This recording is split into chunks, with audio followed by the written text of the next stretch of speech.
तर नमस्कार मित्रांनो, कोकणाटेड रेसिपी बाय विशाखा या आपल्या यूट्यूब चॅनलमध्ये तुमचं स्वागत असा। आज मी तुमका फणसाच्या बियापासून भाजी कशी बनवतात ते आज तुमका दाखवतले। तर व्हिडिओ स्किप न करता शेवटपर्यंत नक्की बघा। आणि ह्या चॅनलवर तुम्ही नवीन असाल तर चॅनलला लाईक करा, सबस्क्राइब करा आणि व्हिडिओ जास्तीत जास्त लोकांपर्यंत शेअर करा। तर चला रेसिपी सुरुवात करूया। मी फणसाचे बिये घेतले। ह्या बियांची साला अशी लगेच येत नाही। हे बिये ओले असतील तर चांगले पुसून घ्यायचे आणि जसे आपण फोडणी लसूण ठेचून घेतो तसे हे एक दगड घेऊन हे बिये ठेचून घ्यायचे। ठेचून घेतल्यामुळे ह्या बियांची साला लगेच निघतात। बघा, मी सगळे बिये पाटाच्या दगडात फोडून घेतलंय। आता हे सगळे मी बिया सोलून घेतोय।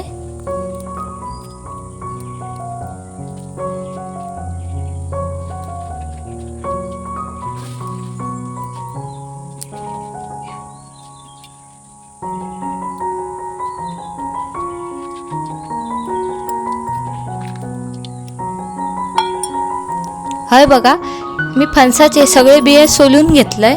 आता आपण फोडणी देऊया। हे कढई ठेवले चुलीवर, त्याच्यात 2 चमचे तेल टाकायचा। तेल चांगला गरम झाल्या त्याच्यात 4 ते 5 लसणाचे पाकळे टाकून घ्यायचे। आता मी त्याच्यात टाकतले मस्त असं हिरवगार कढीपत्ता। आता आपण ही फोडणी जरा परतून घेऊया। आता त्याच्यात मी टाकतोय 1 वाटी बारीक चिरलेलो कांदो आणि 1 बारीक चिरलेलो टोमॅटो। आता हे आपण चांगलं भाजून घेऊया। कांदो आणि टोमॅटो चांगलं भाजलं आहे बघा। आता आपण मसाले टाकून घेऊया। अर्धा चमचा गरम मसाला, पाव चमचा हळद, 2 चमचे मालवणी मसालो, अर्धा चमचा धने पावडर, पाव चमचा जिरे पावडर। आता आपण ह्याच्यात थोडासा पाणी ओतून घेऊया म्हणजे आपले हे मसाले चांगले कांद्यात शिजतील।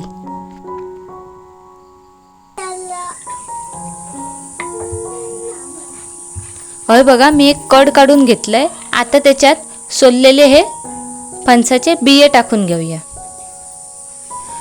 तुम्ही हे बिये कुकरमध्ये 1 शिट्टी करून पण टाकू शकता।